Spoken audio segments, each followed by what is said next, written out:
Hello, good morning class 8। हम लोग पढ़ रहे थे आपका पार्ट 13 अकबरी लोटा।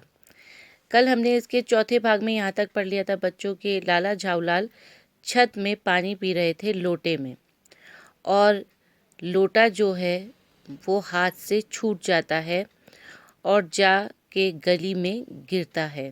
अब इसके आगे देखिए, लाला को काटो तो बदन में खून नहीं, ऐसी चलती हुई गली में चे तिमंजिले से भरे हुए लोटे का गिरना हंसी खेल नहीं। अगर लाला झाऊलाल को इस समय काटा जाए तो उनके बदन से खून का एक बूंद भी नहीं निकलेगा, क्योंकि लोटा नीचे गिरा है और वो भी भीड़ भाड़ वाली गली में। और ऊपर से 3 मंजिले से जब एक पानी भरा हुआ लोटा गिरता है तो वो कोई हंसी खेल की बात नहीं है, उसमें वजन ज़्यादा होता है। खाली लोटे के अकॉर्डिंग भरे हुए लोटे में ज़्यादा वजन होता है। तो अब भरा हुआ लोटा नीचे गिरा है तो लाला झाऊलाल जो थे उनको फिक्र होने लगी। ये लोटा ना जाने किस अनामिकासी कारी की झोपड़े पर काशीवास का संदेश लेकर पहुंचेगा। अब उनके दिमाग में ये आ रहा है, न जाने ये लोटा किस अनामिकारी मतलब किस अनजान इंसान के झोपड़े में गिरेगा और उसको काशीवास का संदेश देगा, मतलब कहीं उसको मौत का संदेश ना दे दे। कुछ हुआ भी ऐसा ही। गली में जोर का हल्ला उठा। लाला झाऊलाल जब तब दौड़कर नीचे उतरे, तब तक एक भारी भीड़ उनके आंगन में घुस आई। लाला झाऊलाल अभी सोच ही रहे थे न जाने किसको ये चोट पहुंचाएगा, किसको ये काशीवास कराएगा। तब तक हुआ भी कुछ ऐसा ही। गली में बहुत जोर का हल्ला उठा और लाला झाऊलाल जैसे तैसे नीचे उतरे, तब तक उनके घर के आंगन में एक भीड़ आकर घुस गई।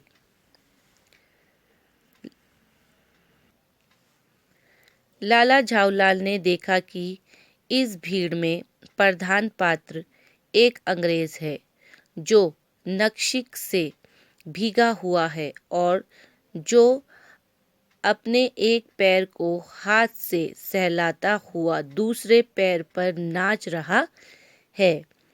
तब तक हुआ भी ऐसा कि भीड़ घर पे आ गई। लाला झाऊलाल ने देखा कि जो भीड़ आई है उसमें जो प्रधान पात्र है, जो सब में ज़्यादा शोर कर रहा है, वो एक अंग्रेज है और उसको नक्शी से भीगा हुआ है, उसके नाक से खून निकल रहा है और वो अपने पैर को हाथ से सहलाता हुआ एक पैर से नाच रहा है, मतलब एक पैर के ऊपर खड़ा है और दूसरे जो पैर उसने उठा रखा है उसको अपने हाथ से सहला रहा है, मल रहा है। उसी के पास अपराधी लोटे को भी देखकर लाला झाऊलाल ने फौरन 2 और 2 जोड़कर स्थिति को समझ लिया। अब उस अंग्रेज के पास लाला झाऊलाल ने उस लोटे को देखा जो उनके हाथ से छूटा था।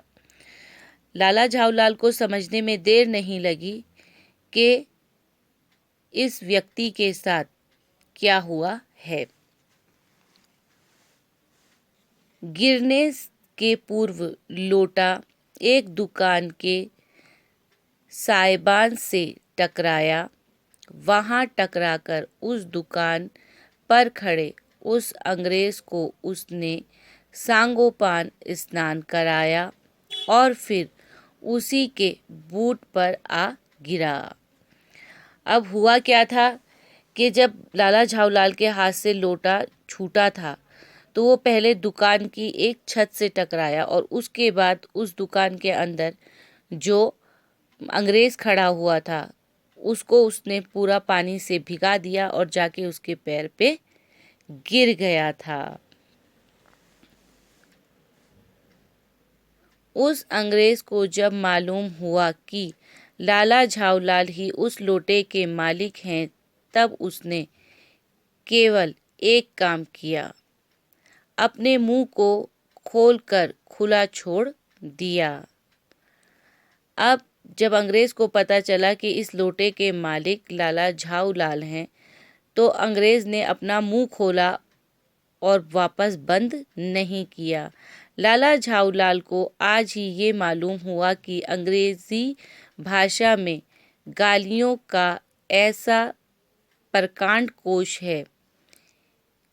इसी समय पंडित बिलबासी मिश्र भीड़ को चीरते हुए आंगन में आते दिखाई पड़े। यहाँ तक कि आज हम रखेंगे। अंग्रेज ने जब गालियां देना शुरू करा लाला झाऊलाल को, तो अपना मुंह बंद नहीं करा। ये पहली बार था कि लाला झाऊलाल को पता चला अंग्रेजी भाषा में भी कितनी गालियां दी जा सकती हैं। उतरे में देखा कि इस भीड़ को चीरते हुए जो उनके परम मित्र थे पंडित बिलबासी जी, वो भी भीड़ को चीरते हुए आते हुए दिखाई पड़े। इसके आगे बच्चों हम लोग कल पढ़ेंगे। उम्मीद करती हूँ आपने इसके शब्दार्थ कर लिए होंगे। अपने T1 की भी आप लोग तैयारी करते रहेंगे, अपने लेसन्स याद करते रहेंगे, उनके प्रश्न उत्तर। तब तक घर पे रहिए, सेफ रहिए। तब तक के लिए खुदा हाफिज़।